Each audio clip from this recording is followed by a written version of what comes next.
नमस्कार दोस्तों, स्वागत है आपका भारत ज्ञान क्लासेस में। आज हम लेकर आए हैं रेलवे ग्रुप डी के प्रीवियस ईयर क्वेश्चन जो बार बार एग्जाम में पूछे गए हैं। अगर आप रेलवे की तैयारी कर रहे हैं तो ये सवाल आपके लिए बहुत ही इंपॉर्टेंट है, क्योंकि यहीं से डायरेक्ट क्वेश्चन रिपीट होने के चांस रहते हैं। तो वीडियो को अंत तक जरूर देखें ताकि आपका एक भी इंपॉर्टेंट क्वेश्चन मिस ना हो। चलिए शुरू करते हैं आज का प्रैक्टिस सेशन। पहला क्वेश्चन है, निम्नलिखित में से बेकिंग सोडा का सामान्य उपयोग क्या है? बेकिंग सोडा का सामान्य उपयोग क्या है? बेकिंग सोडा का सामान्य उपयोग क्या है? तो इसका उपयोग हो जाएगा अतिरिक्त अमाशयी अम्ल को उदासीन करना। अतिरिक्त अमाशयी अम्ल को उदासीन करना सही आंसर होगा ऑप्शन सी। अतिरिक्त अमाशयी अम्ल को उदासीन करना बेकिंग सोडा का सामान्य उपयोग है। अगला देखिए, निम्नलिखित में से कौन सा एंजाइम पाचन प्रक्रिया के दौरान अमाशय में स्रावित होता है? कौन सा एंजाइम पाचन प्रक्रिया के दौरान अमाशय में स्रावित होता है? तो पेप्सिन इसका सही आंसर होगा। पेप्सिन ऑप्शन ए सही होगा, पेप्सिन। एंजाइम पाचन प्रक्रिया के दौरान अमाशय में स्रावित होता है तो पेप्सिन होता है। अगला देखिए, एक विद्यार्थी दूर रखी वस्तुओं को स्पष्ट रूप से नहीं देख सकता लेकिन आराम से किताब पढ़ सकता है। उसकी आंख में कौन सा दोष है? तो इसमें होता है दोस्तों, जब निकट की वस्तु साफ दिखाई दे रही है तो उसे निकट दृष्टि दोष होता है, और दूर की वस्तु साफ दिखाई देगा तो दूर दृष्टि दोष होगा। तो इसमें आराम से किताब पढ़ रहा है यानी नज़दीक की वस्तु को देख रहा है, तो इसमें होगा निकट दृष्टि दोष। ऑप्शन डी इसका सही होगा, ऑप्शन डी निकट दृष्टिता। अगला देखिए, आजकल सड़कों को पक्का करने के लिए डामर के स्थान पर किस पेट्रोलियम उत्पाद का उपयोग किया जाता है? तो इसका सही आंसर होगा बिटुमेन। Option D bitumen. अगला देखिए, किसी गर्म वस्तु को हाथ से स्पर्श करने पर मनुष्य अपना हाथ तुरंत हटा लेता है क्योंकि इसका दोस्तों आंसर आप लोग कमेंट कीजिए और बताइए कि आंसर कौन सा होगा इसका। सही आंसर होगा, मनुष्य स्पर्श के उद्दीपन के प्रति संवेदनशील होता है। मनुष्य स्पर्श के उद्दीपन के प्रति संवेदनशील होता है। ऑप्शन सी इसका सही होगा, ऑप्शन सी। अगला देखिए, पुष्पी पौधों में लैंगिक जनन की प्रक्रिया में स्त्री केसर की प्राथमिक भूमिका क्या है? पुष्पी पौधों में लैंगिक जनन की प्रक्रिया में स्त्री केसर की प्राथमिक भूमिका क्या है? तो पराग ग्रहण करना। ऑप्शन बी इसका सही आंसर होगा, पराग ग्रहण करना तथा निषेचन के लिए बीजांडों को आश्रय देना। पराग ग्रहण करना तथा निषेचन के लिए बीजांडों को आश्रय देना स्त्री केसर की प्राथमिक भूमिका है। ऑप्शन बी सही आंसर होगा, ऑप्शन बी। अगला देखिए, एक बंदूक क्षैतिज दिशा में गोली दागती है। इसके संबंध में कौन सा कथन सही है? तो बंदूक पर गोली अग्र दिशा में लगने वाले बल के बराबर पश्चिम दिशा की ओर बल लगता है। तो ऑप्शन ए इसका सही आंसर हो जाएगा, ऑप्शन ए है। बंदूक पर गोली पर अग्र दिशा में लगने वाला बल के बराबर पश्चिम दिशा की ओर बल लगता है। यह क्रिया प्रतिक्रिया का नियम भी कहलाता है। अगला देखिए, घरेलू विद्युत परिपथ के संबंध में कौन सा कथन गलत है? घरेलू विद्युत परिपथ के संबंध में कौन सा कथन गलत है? तो इसका सही आंसर होगा ऑप्शन सी। सही आंसर होगा ऑप्शन सी। प्रत्येक उपकरण से प्रवाहित धारा समान होती है, जो कि एक गलत बात है। उपकरण से प्रवाहित धारा हो जाएगा इसमें असमान होगा, असमान, तब ये सही होता है। अगला देखिए, 150 केजी द्रव्यमान वाली एक कार 36 किलोमीटर पर आवर की चाल से चल रही है। इसकी चाल को 72 किलोमीटर पर आवर तक बढ़ाने के लिए आवश्यक कार्य की मात्रा कितनी होगी? तो इसका फार्मूला होता है, एक है काइनेटिक एनर्जी बराबर हो जाएगा के ई बराबर हो जाएगा 1/2 यानी हाफ हो जाएगा, हाफ यम V2 का स्क्वायर माइनस V1 का स्क्वायर, V2 का स्क्वायर माइनस V1 का स्क्वायर। बस इसी फार्मूला को आप लोग इसको पुट कर लीजिएगा तो इसका आंसर आ जाएगा।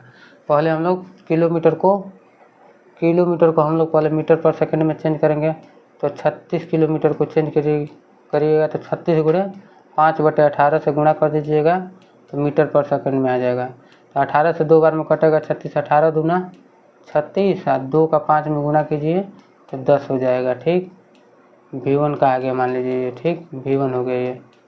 अब V2 का निकालिए 72 गुणे 5/18, 72 गुणे 5/18 तो इसका आ जाएगा 18 से इसको काटिए, 18 चौको 72 और 4 पचे 20 हो जाएगा। ये हो गया आपका V2। अब यहाँ पे मान रख दीजिए, यम का मान दिया है 150 kg तो यहाँ पे हो जाएगा 1/2 गुणे 150 यहाँ पे हो जाएगा कोष्टक में V2 का स्क्वायर यानी 20 का स्क्वायर हो जाएगा। ठीक, माइनस 10 का स्क्वायर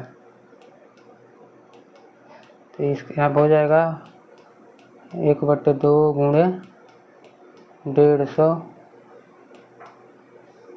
ये हो जाएगा 400 हो जाएगा। 20 का स्क्वायर करिएगा तो, और यहाँ पे 10 का स्क्वायर कीजिएगा हो जाएगा 100। ठीक, अब इसको 1/2 गुणे 150,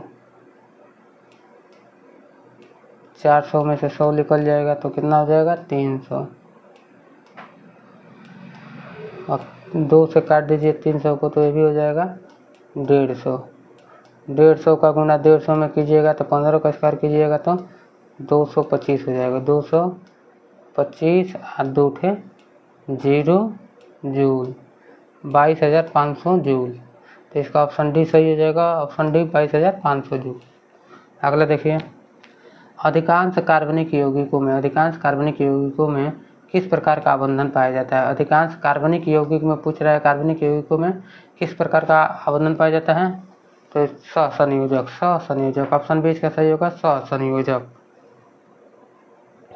अगला देखिए, किसी धातु के निष्कर्षण की विधि पर किस पर निर्भर करती है। किसी धातु की निष्कर्षण की विधि किस पर निर्भर करती है तो अभिक्रियाशीलता श्रेणी में उसकी स्थिति। अभिक्रियाशीलता श्रेणी में उसकी स्थिति। किसी धातु के निष्कर्षण की विधि किस पर निर्भर करती है तो अभिक्रियाशीलता श्रेणी में उसकी स्थिति। ऑप्शन सी इसका सही होगा। ऑप्शन सी, अभिक्रियाशीलता श्रेणी में उसकी स्थिति। अगला देखिए, बोर का मॉडल केवल किस प्रयुक्त पर होता है। बोर का मॉडल केवल किस पर प्रयुक्त होता है। बोर का मॉडल केवल किस पर प्रयुक्त होता है तो हाइड्रोजन पर। हाइड्रोजन, बोर का मॉडल केवल हाइड्रोजन पर प्रयुक्त होता है तो ऑप्शन डी सही होगा। Option D. अगला देखिए, यदि आप किसी गैस पर दाब डालते हैं तो अंतर आणविक अवकाशों और बलों पर क्या प्रभाव पड़ता है तो अंतर आणविक अवकाश घटते हैं और अंतर आणविक बल बढ़ते हैं। तो ये ऑप्शन ए इसका सही होगा। ऑप्शन ए, अंतर आणविक अवकाश घटते हैं, अंतर आणविक बल बढ़ते हैं। अगला देखिए, परमाणु के संबंध में निम्नलिखित में से कौन सा कथन सही है। परमाणु के संबंध में निम्नलिखित में से कौन सा कथन सही है तो इलेक्ट्रॉनों का द्रव्यमान प्रोटॉनों और न्यूट्रॉनों की तुलना में बहुत कम होता है। इलेक्ट्रॉनों का द्रव्यमान प्रोटॉनों और न्यूट्रॉनों की तुलना में बहुत कम होता है तो ऑप्शन डी सही होगा। Option D. अगला देखिए, पर्यावरणीय उद्दीपन के प्रतिपादकों की अनुक्रिया के संबंध में कौन सा कथन सही है तो कुछ पादप स्पर्श के उद्दीपन के प्रति अनुक्रिया करते हैं। कुछ पादप स्पर्श के उद्दीपन के प्रति अनुक्रिया करते हैं। ऑप्शन बी सही होगा इसका। Option B. अगला देखिए, श्वेत प्रकाश कांच के प्रिज्म पर आपतित होता है तो इनमें से कौन सा कथन सत्य है तो बैंगनी रंग का अपवर्तनांक न्यूनतम होता है।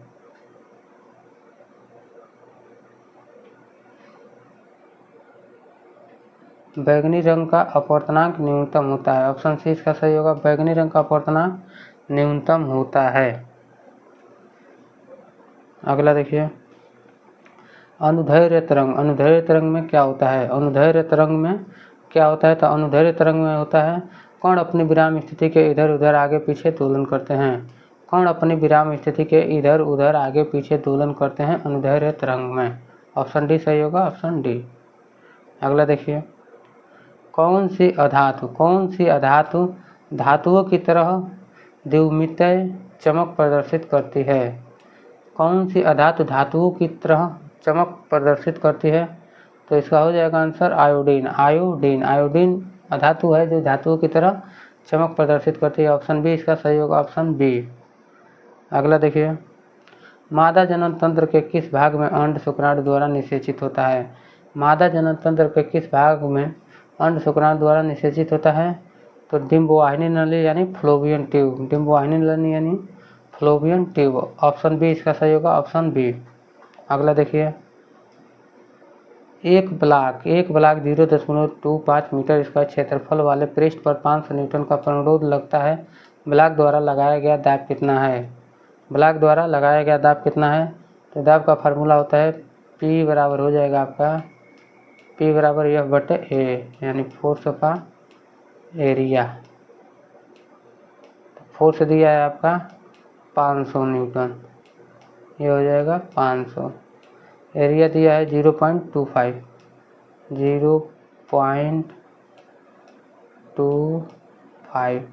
यहाँ से पॉइंट हटाइएगा तो 00 होगा यहाँ पे, ठीक। ये वाला ऊपर चला जाएगा, इसमें हो जाएगा 500 गुणे 100/25 हो जाएगा। 25 से काट दीजिएगा इसको 2 बार में, 25 दूना 50, तो 20 बचेगा यहाँ, 20 यहाँ 100 यहाँ, तो 20 और 100 का गुणा होगा तो हो जाएगा 2000 newton metre square. Option A सही होगा, option A 2000 newton metre square. Newton प्रति मीटर स्क्वायर। अगला देखिए, पादपों में वृद्धि केवल विशिष्ट क्षेत्रों में ही क्यों होती है। पादपों में वृद्धि केवल विशिष्ट क्षेत्रों में ही क्यों होती है, क्योंकि विभाज्योतक केवल विशिष्ट क्षेत्रों में स्थित होते हैं। इसीलिए पादपों में वृद्धि केवल विशिष्ट क्षेत्रों में ही होती है। ऑप्शन सी सही होगा, ऑप्शन सी। अगला देखिए, 3 kg द्रव्यमान की वस्तु जो मीटर पर सेकंड से त्वरित है और 5 kg की वस्तु जो 2 मीटर पर सेकंड से त्वरित है, में से किसको गति के लिए अधिक बल चाहिए। तो जिसका वजन ज़्यादा होगा उसको अधिक बल चाहिए, तो 5 kg तो 5 kg। ऑप्शन ए इसका सही होगा, 5 kg वस्तु को, ऑप्शन ए। अगला देखिए, क्लोर क्षारीय प्रक्रिया के दौरान कौन सा उत्पाद सीधे लवण के विद्युत अपघटन से प्राप्त नहीं होता है। सीधे लवण के विद्युत अपघटन से प्राप्त नहीं होता है, तो कैथोड पर निक्षेपित सोडियम धातु। ऑप्शन डी इसका सही होगा, ऑप्शन नंबर डी। क्लोर क्षारीय प्रक्रिया के दौरान कौन सा उत्पाद सीधे लवण के विद्युत अपघटन से प्राप्त नहीं होता है, तो कैथोड पर निक्षेपित सोडियम धातु। अगला देखिए, कौन सा नियम धारावाही लूप के अंदर चुंबकीय क्षेत्र की दिशा निर्धारित करने में मदद करता है। कौन सा नियम धारावाही लूप के अंदर चुंबकीय क्षेत्र की दिशा निर्धारित करने में मदद करता है,